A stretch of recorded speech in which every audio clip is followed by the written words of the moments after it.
আগামী মার্চে জিম্বাবুয়ের বিপক্ষে হোম সিরিজে টি-20 ফরম্যাটে দেখা যাবে নতুন নেতৃত্ব।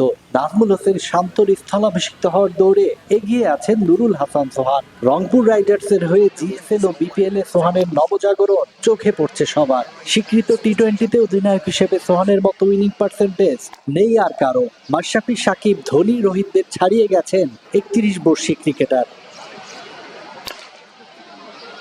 জাতীয় দলের সাবেক অধিনায়ক ও রংপুর রাইডার্সের সহকারী কোচ আশরাফুল মনে করেন, শান্ত অধিনায়কত্ব ছাড়ার পরই সোহানকে দায়িত্বটা দিলে বেশি ভালো হতো। আউট অফ বক্স যদি আমাদের ম্যানেজমেন্ট যারা আছেন, দায়িত্বে আছেন, খেলা দেখেন, ওনারা যদি চিন্তা করতো টি-20তে, কিন্তু আমরা 3 মাস আগেই আমার মনে হয় যে নুরুল হাসান সোহানকে বিবেচনা করতে পারতাম টি-20 ক্যাপ্টেন হিসাবে। স্যান্ডেলিনা সো, রূপচর্চায় আভিজাত্য। আমি রংপুরে আছি বলে কিন্তু আমি বলছি না, আমি জাস্ট ওভারঅল ভিউটা আমার, যেহেতু আমি খেলা ফলো করি, কারণ সে শেখ জামালের হয়ে ক্যাপ্টেন্সি করছেন লাস্ট 5-6 বছর ধরে, এবং এই টিমটা অলওয়েজ টপ 3-এর মধ্যে থাকে, আপনি খেয়াল করে থাকেন, এবং তার নিজের পারফরমেন্সটাও ভালো হয় সেই জায়গা থেকে, এবং তার বয়সও কিন্তু 30+। সেই জায়গা থেকে আমার কিন্তু, আমি 3-4 মাস আগেই বলেছিলাম যে আমাদের cricket board out of box যদি চিন্তা করতো, তাহলে নুরুল হাসান সোহানকে হয়তো এই ফরম্যাটের জন্য ক্যাপ্টেন হিসাবে চিন্তা করতে পারে। প্রথম বাংলাদেশ একটা টিম গ্লোবালে খেলতে গিয়েছেন, তার আন্ডারেই রংপুর রাইডার্স চ্যাম্পিয়ন হয়েছে। বিপিএলে সোফার আলহামদুলিল্লাহ 7টা উইন করেছে। অসাধারণ ক্যাপ্টেন্সি করছেন। বিপিএল এ দারুণভাবে ডানা মেলেছেন সোহান। অসাধারণ কিপিং, মারকুটে ব্যাটিং আর যোগ্য নেতৃত্বে এবারের আসরে উঠছে রংপুর রাইডার্স। টানা 7 ম্যাচে দলের জয়ে সোহানকে নিয়ে গেছে অনন্য উচ্চতায়। 2019 থেকে 2025 এই 6 বছরে বিভিন্ন দলের হয়ে 73 ম্যাচে 49টিতে জিতেছেন সোহান। হার মাত্র 22 ম্যাচে, জয়ের হার 68.75।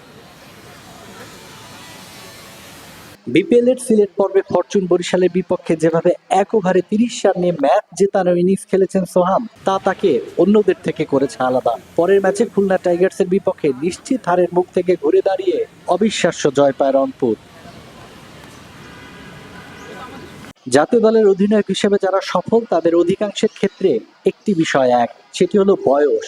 30 পেরিয়ে যারা দায়িত্ব পেয়েছেন, তারা বাংলাদেশকে নেতৃত্ব গুণে এনে দিতে পেরেছেন তুলনামূলক বেশি সাফল্য। হাবিবুল বাশার থেকে শুরু করে মাশরাফি, মুশফিক, এমনকি তামিমও 30 পেরিয়ে পেয়েছেন বড় বড় সাফল্যের খোঁজ।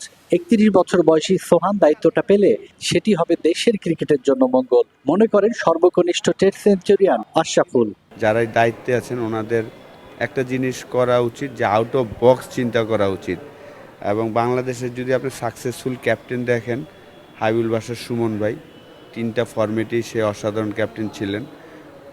তার বয়স তখন কিন্তু 30-এর পরে উনি ক্যাপ্টেন্সি পেয়েছিলেন। 2004-এ যখন উনি ক্যাপ্টেন হলেন, তখন ওনার বয়স 32-র মতন হবে। মাশরাফি একটা ফরম্যাটে অসাধারণ ক্যাপ্টেন, বাংলাদেশের সেরা ক্যাপ্টেনদের মধ্যে একজন। তারও, সে যখন 3rd টাইম ক্যাপ্টেন হয়েছেন তখন তার বয়স 32 এরকম। তামিম ইকবালও একটা ফরম্যাটের অসাধারণ ক্যাপ্টেন, বাংলাদেশের হয়ে আছেন রেকর্ড। তারও বয়স কিন্তু আপনি যদি দেখেন যে 30+ যে ক্যাপ্টেন হয়েছিলেন। তো সেই জায়গা থেকে, যেমন আমি ক্যাপ্টেন হয়েছি টু আর্লি, একদম ইয়াং এজে। মুশফিক ইয়াং এজের ক্যাপ্টেন হয়েছেন, যদিও মুশফিক আমি বলবো যে খুব অসাধারণ একজন লিডার, বিশেষ করে টেস্ট ক্রিকেটে তার রেকর্ড যদি দেখি অসাধারণ। বাংলাদেশের হয়ে হায়েস্ট টেস্ট উইন তার আন্ডারে, সেও অসাধারণ। কিন্তু তারও বয়স কিন্তু ওই সময় 30+ ছিল যখন সে রেগুলার ক্যাপ্টেন হলেন।